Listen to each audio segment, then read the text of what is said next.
Chiefs Kingdom. Welcome into a brand new episode of the Chiefs Report by Chat Sports. Today, we are going to be breaking down ESPN's way too early power rankings for the 2026 season, where the Chiefs came in on those, obviously, but maybe more importantly, ESPN gave a three-word summary and a little bit of a rundown on what every team needs to do this offseason to get back on track. We're going to talk about what they had to say on the Kansas City Chiefs and how we can get back to winning Super Bowls as soon as humanly possible. Let's get into it.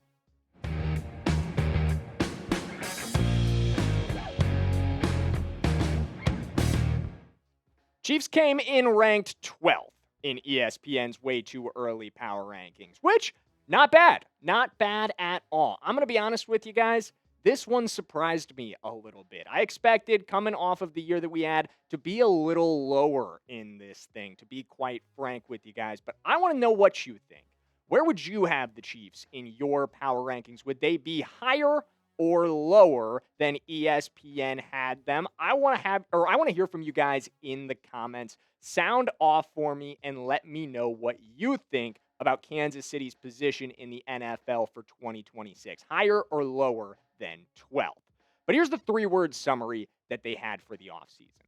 Restart the reload. Kind of made it a four-word summary the way I said restart there, but restart the reload was the theme for the Chiefs offseason from ESPN's perspective. And they had a bit more of a write-up from Nate Taylor, our beat reporter from ESPN, who I think knows the Chiefs quite well. He said, while quarterback Patrick Mahomes rehabs his left knee, Coach Andy Reid and general manager Brett Veach have to improve the roster to better support their quarterback. The Chiefs need to have an offseason similar to 2022, which continued the franchise's dynastic run. With a rare top 10 draft pick, they have the opportunity to acquire a difference maker. With proper youth and the right veterans acquired, the Chiefs can restart their quest for another Super Bowl. I absolutely agree. I think Nate hits the nail on the head that this offseason has to mirror 2022, and you got to nail the draft. That's what we're going to focus on today, that top 10 draft pick. 5 guys that I think the Kansas City Chiefs could go after with this pick. My top 5 targets at the number 9 overall selection in today's video. Here's number 5 for you. Kenyon Sadiq, the tight end out of Oregon. And Sadiq, guys, he is really, really fun, in my opinion. We've talked about him before.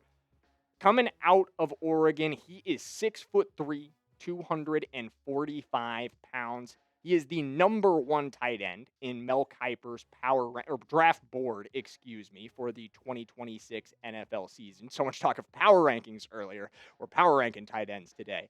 But he would be power ranked number 1 as well, I think. You look at the 2025 stats at Oregon from this dude, and he is exactly what you're looking for a modern tight end in the NFL. 51 receptions for 560 yards, 8 touchdowns. 6 drops is a little bit concerning on just 71 targets, but not a huge red flag there with Kenyon Sadiq. Overall, this dude's a fantastic player. He clearly could be a great presence on our offense. I absolutely have no debate about that. But what I do kind of have a debate about is whether or not tight end is the primary need for the Kansas City Chiefs. Is that what's really going to move the needle for this team in the way we need to at the 9th overall selection? Maybe down the line, Kenyon Sadiq is a superstar for the Kansas City Chiefs or for whatever team he ultimately ends up on. But I look at our tight end depth chart coming into this season, and Noah Gray's not going anywhere. Travis Kelce's going to be here. I don't think Kenyon Sadiq becomes the day 1 impact maker that we think he is. Or I guess I shouldn't say Travis Kelce's definitely going to be here. It hasn't been announced yet. But I'm pretty confident. We've been hearing a lot of reports over the last couple of days that Kelce is definitely leaning towards coming back.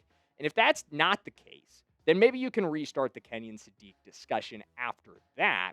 But until that happens, I really feel like Kelce's going to be your number 1 guy.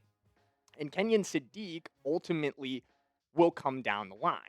But even if you do have Travis Kelce step out, I think there's another option that you wouldn't have to go draft to replace tight ends. Because, guys, look, David Njoku made it clear over the weekend, or actually, no, this was on Monday, that he made it clear that Cleveland will not be his home for next season. that he will be hitting free agency this offseason, and that would be a phenomenal pickup for the Kansas City Chiefs in free agency. And I think this would be a situation where if Kelce is not coming back, you really pursue this heavily because you would use the cap that you were going to use on Travis Kelce on Njoku. Otherwise, I don't know if you can afford to have them both. But I don't think that tight end is a big enough need to address in round one. I think whether Travis Kelce returns or you go the free agent route with a guy like David Njoku, I don't think addressing tight end in the first round is the right decision, to be completely honest with you. But if I'm also being completely honest with you, you need to hit that subscribe button. If you haven't already, guys, we are your one-stop shop for everything Kansas City Chiefs, but especially around the draft. All Kansas City Chiefs draft news, all Kansas City Chiefs draft rumors are covered here on the Chiefs Report by Chad Sports. We got our first mock draft out, but we've got a number more of them coming down the line. We're going to do a 7-round mock draft. I've got a lot cooking in the draft kitchen for you guys. So make sure you hit that subscribe button and don't miss out on some of the content that we have coming down the line. Because, like I said, we are your one-stop shop for everything Chiefs draft. So let's get into draft target number 2. Draft target number 2, in my opinion, this would be the dream guy. This would be the best possible pick for the Kansas City Chiefs at number 9. Top of my draft board, and I know he's 4th on this, but he's 4th for a reason. And we talked about that reason before with Carnell Tate, and we'll get into it down the line here. But if he's there for you, if Carnell Tate is available at number 9, he has to be the pick. Carnell Tate's got to be your guy. Man, he is phenomenal. 6'3", 195 pounds, 100 receptions for 1,571 and 13 touchdowns over the last 2 seasons. Just an absolute beast for Ohio State. Really, really good when it comes to separating. Really, really good when it comes to 50-50 balls. And I know receiver may not stand out as the biggest need for this Kansas City Chiefs roster, but I think Sleeper did a pretty good job of illustrating exactly how bad it was at times for this Kansas City Chiefs receiver room. So I know, like, in isolation, some of these numbers don't mean anything. Chiefs receiver win rate. We were led by Tyquan Thornton, who won 15% of his routes. And I need you to realize that that ranks 26th in the NFL. 15% win rate, 26th in the NFL, best on the Kansas City Chiefs. Not good enough. Your best receiver cannot be 26th in win rate for a team that has Patrick Mahomes. That's unacceptable at the end of the day. That is horrendous asset management. You are leaving Patrick Mahomes out there with no go-to guy. And I know, a lot of you guys want Tyreek Hill back. A lot of you guys think Tyreek Hill is coming back this offseason and that that's going to be the fix for this offense. I got to break it to you. I'm not really sure that that's coming. I would love to get Tyreek Hill back in this offense, but I think the Tyreek Hill that we want maybe doesn't exist anymore. After the leg injury that he's had at his age, I'm not sure that the guy that we want to come back is even really an option. Maybe, yeah, you could go get Tyreek Hill, but is Tyreek Hill actually going to fix things for this offense? Can you trust him to at this point? I don't think so. You can trust Carnell Tate. You can. Look at the numbers. 51 receptions for 875 yards, 17.2 per catch, and 9 touchdowns with not a single drop. This dude did not drop a ball on 66 targets this season. And remember, I know the production seems a little soft, but it's only in 11 games. And he had Jeremiyah Smith across from him, the best receiver in all of college football across from him. And he still produces like that. I think the only issue with Carnell Tate is what I said off the top. He just may not be there for you. At number 9, it's tough. It is tough. I've been seeing a lot of different landing spots for him in mock drafts. Some as low as like 12, some as high as like 5. We're going to see where he ultimately goes. But if he's there, he would be a fantastic pick for this Kansas City Chiefs team. And when I think of fantastic picks, I think of the sponsor of today's video. Guys, Prize Picks is sponsor in the show. Shoot your shot on Prize Picks and get $50 instantly in lineups when you play your first $5. That's right. Prize Picks is now giving you $50 in lineups when you sign up and play your first $5. Prize Picks makes every dunk, every dime, and every board that much more exciting. So don't miss this chance to get started on America's #1 app for sports picks. Prize Picks is simple to play. Just pick more or less on 2 to 6 player stat projections. If you get your picks right, you could cash in. Pick from all your favorite sports. Anything from basketball, baseball, hockey, UFC, soccer, college basketball, tennis, golf, esports, and more. Here's my lineup for tonight's basketball action, guys. We're going with the more on Desmond Bain. We're going with the more on Donovan Mitchell. And we're going with the more on Benedict Mathurin. You guys know what I always say. Life is too short to ever take the less. So you can join me and millions of users and sign up for America's #1 sports picks app. Download the Prize Picks app today and use code CLNS to get $50 in lineups after you play your first $5 lineup. That's code CLNS to get $50 in lineups after you play your first $5 lineup. Prize Picks, it's good to be right. From one Buckeye to another, let's talk Caleb Downs. My third draft board target at the #9 overall pick. Man, this would be fun. Caleb Downs is just he's an electric factory at safety. This guy, it is rare for a safety to be projected as high as Caleb Downs is, but when you turn the tape on with this kid, when you watch him play, man, he passes the eye test with flying colors. And the numbers back it up too. 63.9% completion percentage allowed into his coverage. In 14 games, he allowed 136 yards. It's less than 10 yards per game into his coverage. 4 pass breakups, 2 picks, and a quarterback rating of 47.9. I want you to note, if you're not too familiar with quarterback ratings, that dirting it will get you a 32. So just 15.9 higher than dirting it every single play. Spiking the football. Barely better than targeting Caleb Downs. I like that kind of guy on the back end of this Chiefs defense. And especially when you remember what we talked about in our video yesterday, what we've talked about a lot lately. Jalen Watson and Brian Cook are both pending free agents. Both of these two guys could be out the door this offseason. With how cap-strapped the Kansas City Chiefs are, it is quite realistic that you don't get to keep either of them, especially if you want to keep Trent McDuffie and not move off of him. Downs gives you flexibility. Downs replaces Brian Cook, and not only does he replace Brian Cook, he upgrades on Brian Cook like 5x. You have massively upgraded on the back end, and now you can maybe afford to be a little bit cheaper at that position. Maybe you don't have to re-sign Jalen Watson. Maybe you can still trade off Trent McDuffie and replace those guys with talent you would pay a little bit less and not lose steam because Caleb Downs is patrolling on the back end. Let's go to number 2.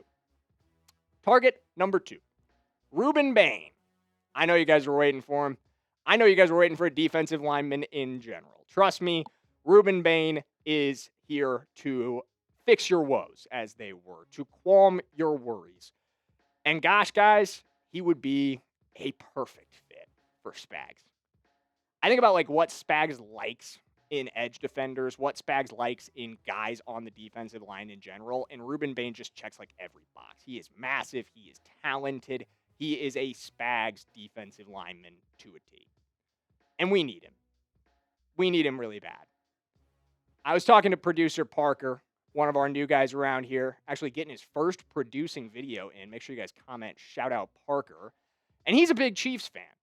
And we were looking at this room, and there is just nobody in here that jumps off the page for you.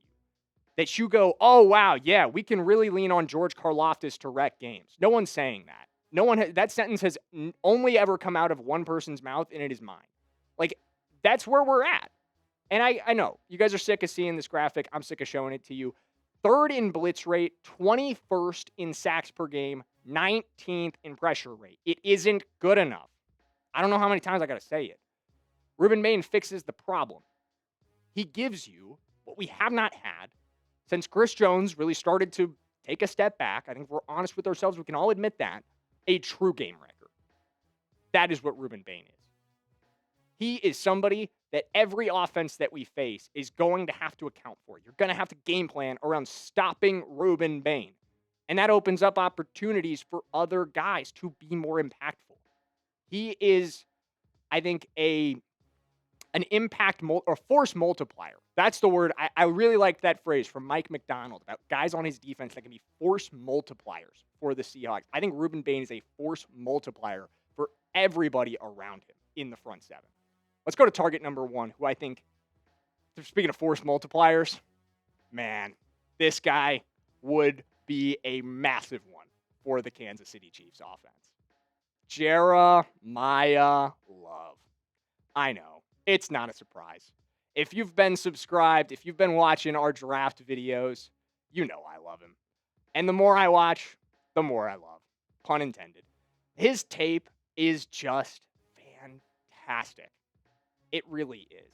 And you can go back and watch last year, and it's just more of the same. More of him making guys look silly. More of him being such a fluid, phenomenal athlete. Incredible body control. Great hands out of the backfield as well. The numbers are just hard to believe. Less than 200 carries, almost 1,400 yards, averaging 7 per clip. 21 total touchdowns. And the explosive play rate from him, unbelievable. I always think about the play against Pitt when I think about Jeremiyah Love, where he spins two dudes out of their shoes, has one of them run into the other, and then goes all the way, just galloping for a 40-yard touchdown. That is the kind of explosive presence this depth chart has not seen in a very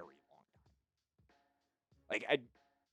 I mean, first year Kareem Hunt, maybe, would be the last time we had a back like this on the roster, guys. And I think he's better. I think he comes in better. He is a generational talent at the position. You look at the scouting report on him that I put together, and I know I've ran through a lot of this already, but I always mention he's a high school sprinter, so the speed with him is real deal. I was watching a clip today somebody put on Twitter of D'Angelo Pons trying to run him down, and he can't. And Pons is a 4-4 corner. 4-4 speed corner. Cannot catch Jeremiyah Love on a breakaway play. That's how fast this dude is. Unbelievable body control, like I mentioned. The hurdles are excellent. The spin moves, the jukes. He's versatile out of the backfield. You've got a receiving option here for Patrick Mahomes as well, and he's going to fight you for every single yard. He will put his head down. He'll jump over you. He'll spin around you. Anything to pick up that extra 5, 3, 2, 1 yards, whatever it is, he is doing everything he can. I want him bad. And if you want him too, hit that subscribe button. If you want Jeremiyah Love, if you love Love, hit that subscribe button. Sub for Love. That's going to be our new mantra on the channel because I'm all in on Jeremiyah Love. That is my number one target by far. But I want to hear from you guys. Who is your number one target? Of these 5 guys, I want to know. Let me know in the comments who your top target of the 5 guys we discussed today would be. Who's ranking number 1 for you? Doesn't have to be Jeremiyah Love just because I'm going Jeremiyah Love, but it absolutely can be. I'll be responding in the comments as I always am. And as always, let's go Chiefs.